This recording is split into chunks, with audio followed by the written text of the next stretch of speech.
Welcome to Sacrilegious Discourse. For this is what the Sovereign Lord says. Why do you need prophets to tell people who you are and what you want? If you can justify everything that the God of the Bible has done, then you can justify any of your behavior. A lot of this mentality is trickling into what is now mainstream right-wing Christianity. I am capable of empathy greater than this God of the Bible. This is a Bible that they tell kids. This is the good Lord. This is the good book.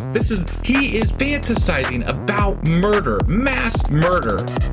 Head over to sacrilegiousdiscourse.com right now to find out how to leave us a review or support us on Patreon.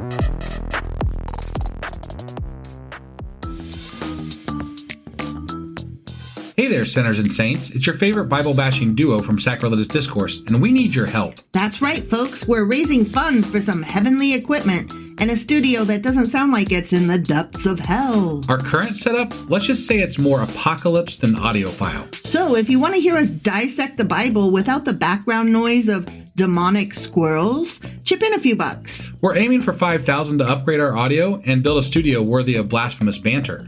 Donate today and help us spread the good word of atheism. You can find a link right on our homepage, sacrilegiousdiscourse.com. Every dollar counts. Even if it's from your collection plate.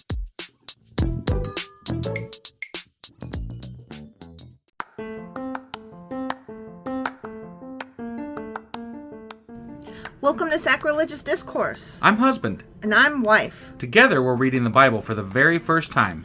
We grew up without religion and wanted to know what all the fuss was about. Well, what have we learned so far? That God is a dick, and apparently some people believe in talking donkeys? We're not trying to pass ourselves off as experts. Nope, we're just reading the Bible for the first time and giving our first take reaction. If you'd like to join us in this venture, you might consider starting at episode 1. Otherwise, jump in wherever you like. All right, let's go read the Bible. Yeah, let's get to it. Husband! Wife! Do you know what today is? I do. Tell me.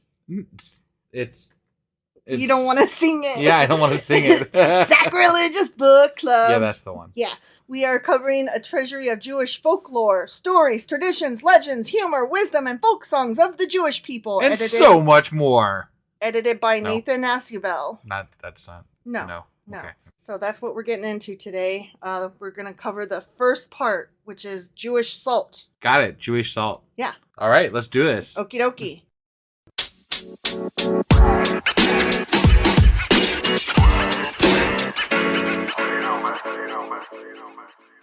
Okay, so to reiterate, we are covering a treasury of Jewish folklore. Folklore. Oh my God. I thought about doing it with the intro, Mhm. and then that was all. I paused, and I was like, "Oh, I screwed this up." And then you paused. So then too I long. had to do it at the beginning of this one because I was like, it was just there. I was like, Okay, you're an idiot. Stop.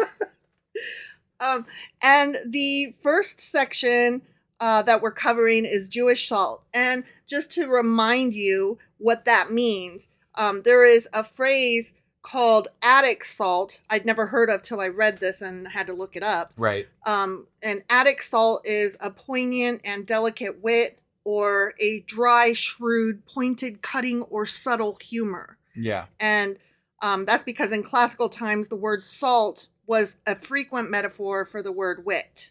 Okay? got And it. so Jewish salt then means that the stories from this section are all going to have some kind of shrewd or dry wit to them. Got it. Okay? Yeah, So I picked out several that I thought would be fun to read. okay, And you can react to them. got Okay? it. And they're quite short. The first one that I'm going to read is on page 3. And it's called... Oh, I had one more thing I wanted to say before I read it. One more thing. Got Sorry. it.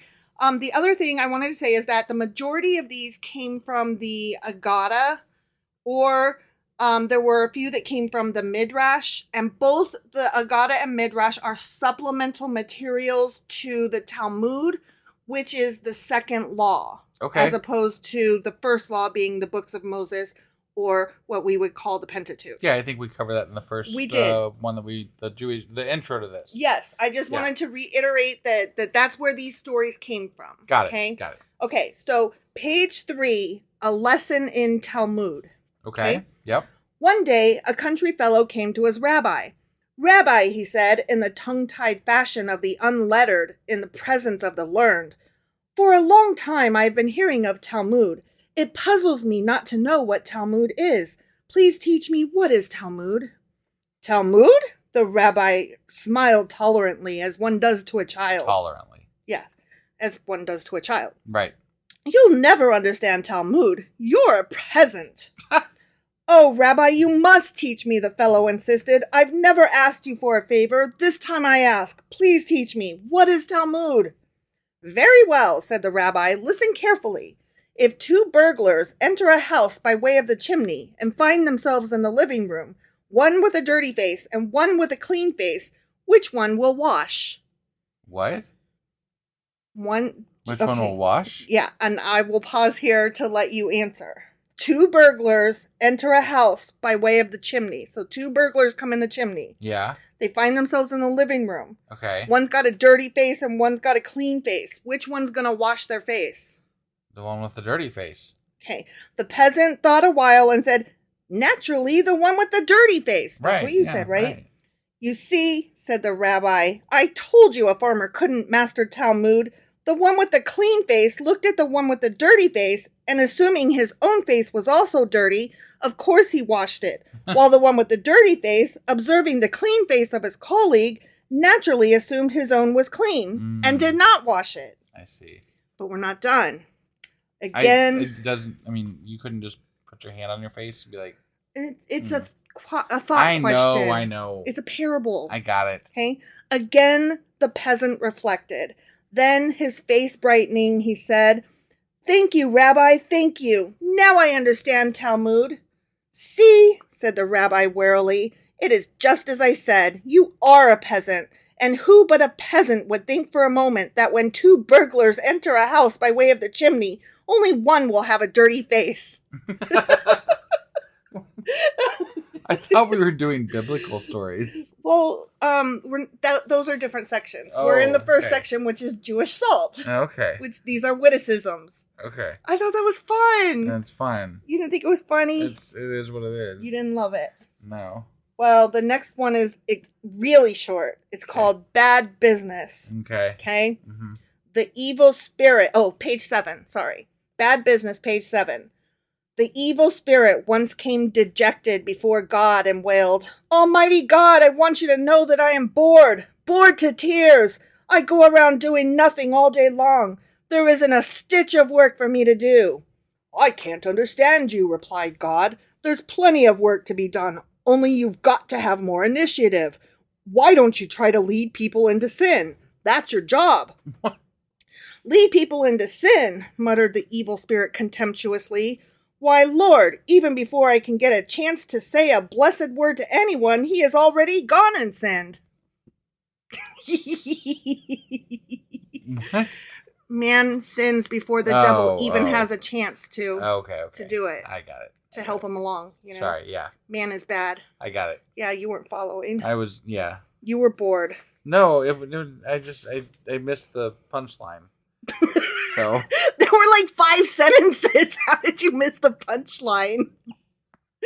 You are not into these like at all. And they like, I love a good dad joke, and to me that's what these are. I guess I was thinking that it would be you want more folk tales, and we're not doing folk tales at the moment. That's not the section we're on. All right. We're doing Jewish salt. I got it. Okay. So think dad jokes, okay? Okay, the next one is on page 11, Pain and Pleasure. A Jewish father took his little boy to the bath for the first time. When they jumped into the pool, the little boy began to shiver with cold and cried, Oi, Papa, oi! His father then led him out of the pool, rubbed him down with a towel, and dressed him. Ah, Papa, ah, purred the little fellow, tingling with pleasant warmth. Isaac, said the father thoughtfully, do you want to know the difference between a cold bath and sin? When you jump into a cold pool, you first yell, Oi! And then you say, Ah! But when you commit a sin, you first say, Ah! And then you yell, Oi! Cute, right? Yeah. I'm enjoying these. I'm That's sorry. great. These Yeah. are just right for me. Mm-hmm. Okay, the next one is on page 13. It's called World Weary. For 2.5 years, the rival Talmudic schools of Shammai and of Hillel debated the question, but they could not resolve it.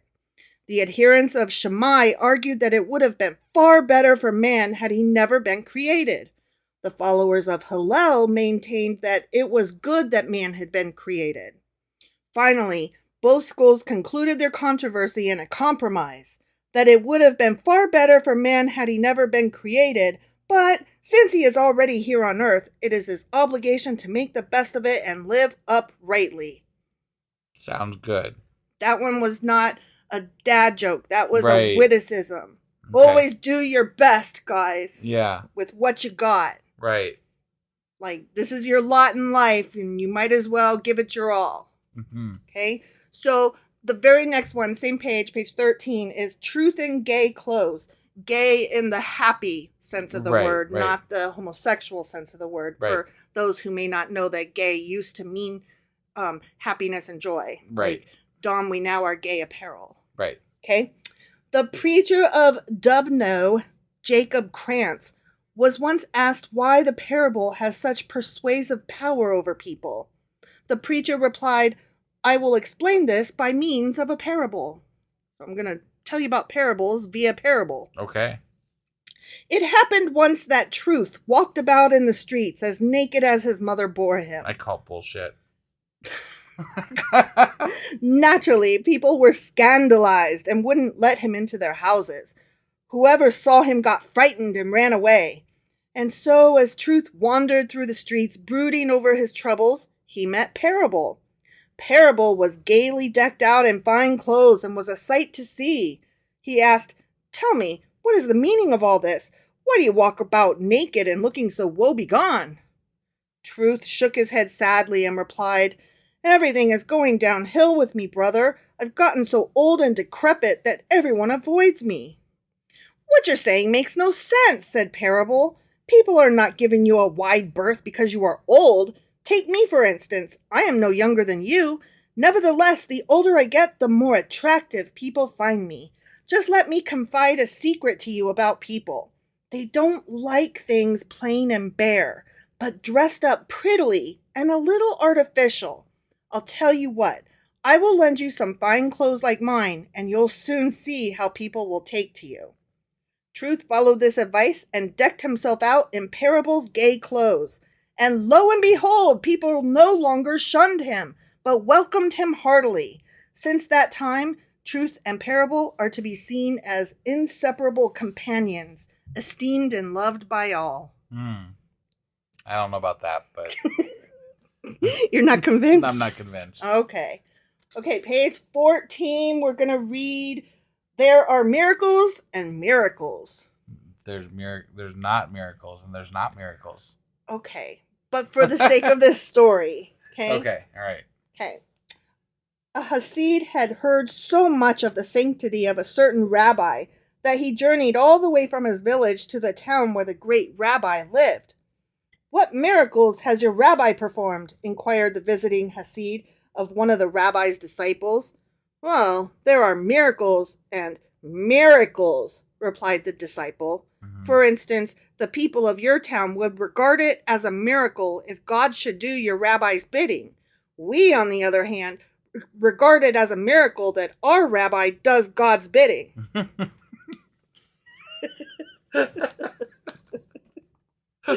Tell me that's not good. Good. That was Cute. Good. Yeah, that was good. Yeah? Yeah? Yep. You like that? Mm-hmm. Okay. Good stuff. That was a good dad joke for you? That was a good dad joke. Yeah. All right. I appreciated that one. Okay, next is page 16. He Okay. should have taken more time. The rabbi ordered a pair of new pants for the Passover holidays from the village tailor. The tailor, who was very unreliable, took a long time finishing the job. The rabbi was afraid that he would not have the garment ready for the holidays. On the day before Passover, the tailor came running out, all out of breath, to deliver the pants. The rabbi examined his new garment with a critical eye. Thank you for bringing my pants on time, he said, but Tell me, my friend, if it took God only 6 days to create our vast and complicated world, why did it have to take you 6 weeks to make this simple pair of pants? But Rabbi, murmured the tailor triumphantly, just look at the mess God made, and then look at this beautiful pair of pants. He ain't wrong. Right? Yeah. Okay, page 19. Page 19, we are reading The Secret of Power. Okay? Mm-hmm. The waters were rising until they almost reached the throne of glory. Thereupon the Almighty cried out, "Be still, O waters!" Then the waters became vainglorious and boasted, "We are the mightiest of all creation. Let us flood the earth." At this, God grew wrathful and rebuked the waters. "Do not boast of your strength, ye vain braggarts. I will send upon you the sands, and they will rise up a barrier against you." When the waters saw the sand and of what tiny grains it consisted, they began to mock. "How can such tiny grains as you stand up against us? Our smallest wave will sweep you over." When the grains of sand heard this, they were frightened, but their leader comforted them. "Do not fear, brothers. True enough, we are tiny, and every one of us by himself is insignificant. The wind can carry us to all the ends of the earth, too. But okay, let me try that again. Sorry. The wind can carry us to all the ends of the earth, but if we all only remain united, then the waters will see what kind of power we have." When the little grains of sand heard these words of comfort, they came flying from all the corners of the earth and lay down one on top of the other and against each other upon the shores of the seas. They rose up in mounds, in hills, and in mountains, and formed a huge barrier against the waters. And when the waters saw how the great army of the grains of sand stood united, they became frightened and retreated. Isn't that an interesting flood story? It's right. Well, it almost sounds more like the beginning of Land story. Yeah. Like, when God was like, because at first it was all just water, and so like this is where he's like, "Don't feel so big about yourself" or whatever. Yeah. And then he's like, "Here's sand." Yeah. Have some sand. Okay, this next one is my favorite. It's fucking hilarious to me. It's on page 20. I'm not going to read you the title because it might give away the punchline. Okay. A young Talmudic scholar. Oh, also, this one is more recent and modern. It speaks of America, so, and I wasn't going to do any of those. I was going to mostly stick to the old ones, but it's so hilarious to me. I stuck this one in there. Got it. Okay, so forgive me, husband, for I have sinned. A young Talmudic scholar left Minsk and went to America. After many years, he returned to the old country. His aged mother could hardly recognize him. He was dressed in the very latest fashion. "Where is your beard?" his mother asked, aghast. Nobody wears a beard in America. Right. "But at least you keep the Sabbath?" "In America, almost everybody works on the Sabbath." The old mother sighed. "And how is it with the food?" she asked hopefully. "Ah, Mama," answered the son apologetically. "It's too much trouble to be kosher in America." The old mother hesitated.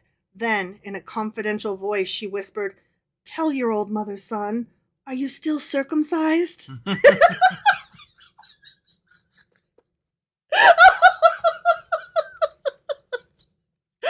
sorry. I just thought it was so funny. Like you could just put the foreskin back on. Right, yeah. It was called circumcisional evidence. Right.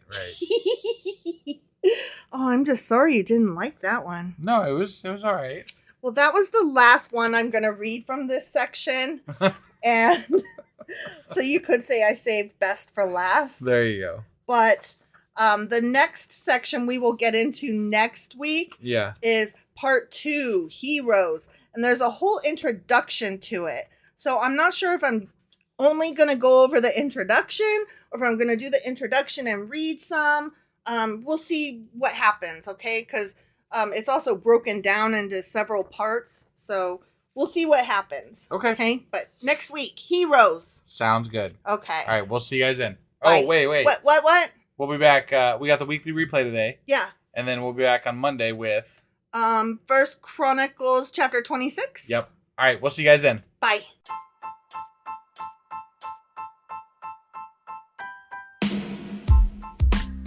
Hey, wife, I guess that's the end? But husband, that's just sad. It doesn't have to be. We are on lots of social media platforms like Twitter. Our handle there is sacrilegious_D. For D's nuts. Oh my God. Stop doing that. Anyway, we're also on Facebook, Instagram, and Pinterest. There's a link to all of our social media sites at our website. Ooh, we have a website? Yeah, it's sacrilegiousdiscourse.com, where you can also find a link to our merch shop. We have a merch shop? Yep, we have podcast-themed clothing, mugs, notebooks, and more, as well as an atheist and science-themed products. Wow, our fans should really go check that out right now. Definitely. They can get in touch with us by sending an email to sacrilegiousdiscourse@gmail.com. But before they do that, we could really use some help. Oh yeah? With what? Well, it's not free running the podcast, and we need some financial support in order to get better equipment, which will free up time so we can concentrate on our podcast and our fans. Okay, so what should they do? Head over to patreon.com/sacrilegious discourse and sign up as a contributor on our podcast. Supporters there receive additional bi-weekly episodes that we record just for our Patreon members for as little as $2 a month. Also, we'd really appreciate it if you would like and subscribe on whatever platform you're using. And Apple Podcast reviews help us out tremendously. Like and subscribe. Leave an Apple review. Join us on Twitter. Support us on Patreon. That's a lot of instructions. Don't forget to say thanks. Thanks. Okay, bye.